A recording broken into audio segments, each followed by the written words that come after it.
Okay, so I'm doing this video in reference to the situation that I've been posting with CPS or Child Protective Services. So just to get a clearer understanding of how they originated, how they started, what their history is, and why it pertains to now. So when you see people saying, "Oh, you're an idiot, you're a sovereign citizen, you're stupid, you're doing this, you're just causing more problems," they have a right to lock you up and arrest you or kidnap you, whatever you identify it as. Just remember this video, and I'll have some more later, but for now, we'll start with this one. I'm not going to show you the entire video because I don't want to have any copyright issues, but yeah. I was adopted by a white missionary couple. I was adopted. Immediately placed for adoption. I was in foster care with one family for 18 years. They were white. My parents loved us, and I understand that, but at the same time, They took the idea that they were saving me. saving us from ourselves. Being saved, and I should be grateful for the life that I've been given because any child on the reservation would give anything to live as I was living. They took us away from our mom. They came marching right in and literally took us and thousands of other children from their home. Now notice this guy says thousands.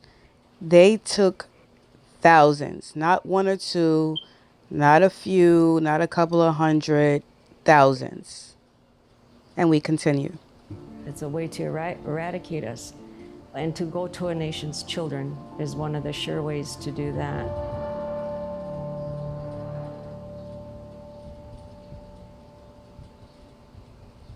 The U.S. has a long and brutal legacy of attempting to eradicate Native Americans. For centuries, they colonized Native American lands and murdered their populations. They murdered their populations, colonized their lands, and murdered their populations. This is American history.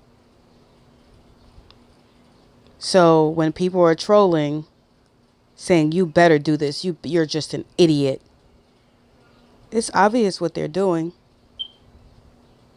They're pushing in the agenda. They have to try and continue this. They have to try and keep people in slavery, their mind in slavery, so they can stay superior. But the veil is lifting. And we continue. They forced them west and pushed them into small, confined patches of land. But Native You can find this. This is titled as Trail of Tears. So I will be doing a video on that one as well later. Again, if you guys want to see these full videos in its entirety, please go to these actual channels and like and subscribe. Give them a thumbs up. Americans resisted. A Board of Indian Commissioners report said, instead of dying out under the light and contact of civilization, the Indian population is steadily increasing. And that was an obstacle to total American expansion. So the U.S. found a new solution to absorb and assimilate them. It all started with an experiment and a man named Richard Henry Pratt. He had in his charge some prisoners of war, and he taught these men how to speak English, how to read and write, and how to do labor. He dressed them in military uniforms and basically ran an assimilation experiment. And then he took his results to the federal government and said, they're capable of being civilized. So he was able to get this project funded. In 1879, the government funded Pratt's project, the first ever off-reservation boarding school for Native American children. Now notice their tactic. To genocide a nation of people, they hide what they're doing. They give it a pretty little name, as an institution,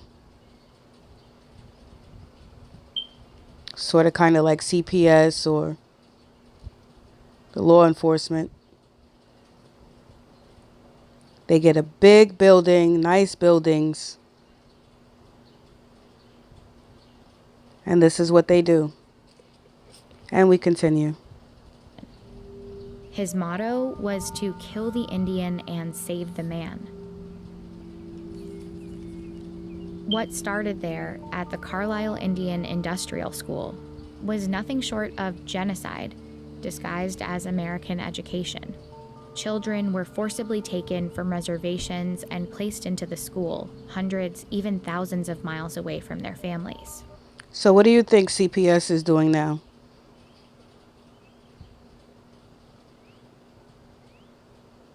The same thing. They've just renamed it. They just given it a new mask. They were stripped of their traditional clothing. Their hair was cut short. They were given new names and forbidden from speaking their native languages. To take our children and to indoctrinate them into Western society, to take away their identity as Neglect, starvation, and death. my great Of over 350 boarding schools to assimilate Native American children. On the one hand, we have the Navajo as we find him in the desert. Few of these boys and girls have ever seen a white man. And few of us ever wanted to, I believe. Oh, think of how great it would be if we didn't. Yet, through the agencies of the government, they are being rapidly brought from their state of comparative savagery. Stolen, not brought. Stolen, taken. Sort of kind of what not sort of kind of, but what CPS does now. And barbarism to one of civilization. In 1900, there were about 20,000 Native American children in these schools. By 1925, that number more than tripled. Families that refused to send their kids to these schools faced consequences like incarceration at Alcatraz or the withholding of food rations. Reminds you of what just happened? Exactly. And we continue. Some parents who did lose their children to these schools even camped outside to be close to them. Many students ran away. Some found their lands. And that was part of the U.S. It's purposeful. And the fact that it has been buried in the history books and not acknowledged is also intentional. And in fact, the same tactics were used in New Zealand, Australia, Canada. All of these countries have acknowledged, apologized, or reconciled in some way, except for the United States. Over time, the brutality of boarding schools started to surface. And after a 1928 report detailed the horrific conditions at some schools, many began to close. Forced more schools to shut down. Boarding school era started fading. Another assimilation project took shape: adoption.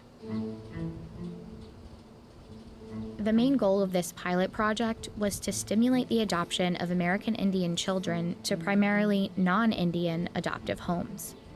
They claimed it was to promote the adoption of the forgotten child, but it was essentially a continuation of the boarding school assimilation tactics. Notice the wordplay that they utilize. And again, forgive me for skipping through, but I just wanted to make a general point. Again, if you want to see these videos in its entirety, please, please, please go visit these actual pages. I'll leave a description, a link in the description. And the strategy came with a financial advantage for the government too. Adoption was cheaper than running boarding schools. But first, adoption officials had to sell white America on the idea of adopting Native American children. Feature stories like this one Had to sell white America. What about the rest of the Americans that were here? Oh, they didn't matter. Shows you the history of America. in Good Housekeeping marketed them to white families. They were described as unwanted, and adoption gave them a chance at new lives. In the end, their media campaign worked. White families wanted Indian adoption. But the problem was, many of these children were not orphans that nobody wanted. They were kids often ripped apart from families that wanted to keep them.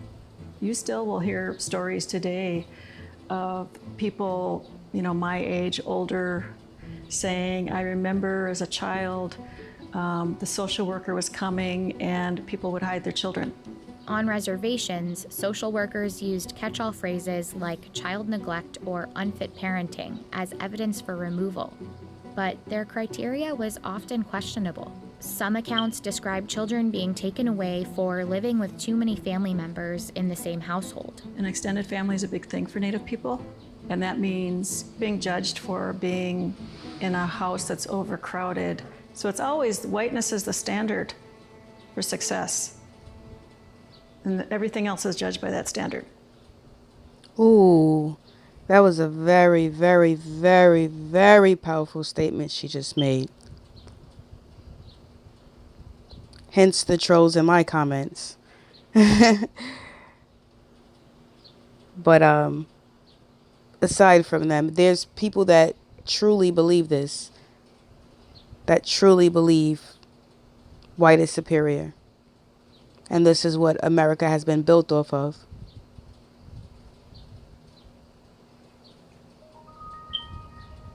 By the 1960s, about 1 in 4 Native children were living apart from their families. The official Indian Adoption Project placed 395 Native American children into mostly white homes, but it was just one of many in an era of Native American adoptions. Other state agencies and private religious organizations began increasingly making placements for Native American children too. My mother giving me up was a white person telling her if she didn't, she would never see her other kids again. In one of the documents I have, it's addressed to my biological father, Victor Fox, that he was trying to look us up to get a hold of us. But Hennepin County wrote, Daniel and Douglas are adapting very well in their new family. Just was totally. 15 drugs were added and I became an addict to numb. I didn't realize I was numbing pain. I tried suicide, tried slicing my wrist one time. Children were taken and believed like I believed for a long time. That there was something wrong with me versus something wrong with the system. The Indian Adoption Project was considered a success by the people who set it in motion. Officials claimed, generally speaking, we believe the Indian people have accepted the adoption of their children by Caucasian families and have been pleased to learn the protection afforded these children. But the truth was unsettling. These hearings on Indian children's welfare is now in session. Well, I was pregnant with Bobby, and the welfare kept coming over there and asking me if I'd give him up for adoption. Before he was even born? Yeah. They picked up my children and placed them in a foster home. And I think that they were abused in a foster home. 4 years after Native people organized in this Senate hearing, Congress passed the Indian Child Welfare Act, known as ICWA. It gives tribes a place at the table in court. States would be required to provide services to families to prevent removal of an Indian child. And in case removal was necessary, they would have to try to keep the child with extended family or another Native American family. Without our relatives, we cease to exist. So with Native people... Now what they're not telling you is all the things behind it. How CPS originated, who owns CPS. Again, BCFS, go and Google it. It's a nonprofit organization. I am not sure how a nonprofit organization has anything to do with the government, as they would try and make you believe. But again, if you want to take my courses, I offer this type of information, connect the dots for you. You don't have to do any work. arguing that preferences given to American Indian families to adopt Indian children is unconstitutional and discriminates based on race. It's a way for these industries, these very powerful industries, to try to attack what Indian identity is. Wanting to overturn ICWA is connected to everything about who we are as a nation. So now, I know that this video is speaking on Native Americans or the inhabitants to America, but this speaks for anyone of color. They're doing this to anyone of color, not just to the Native Americans.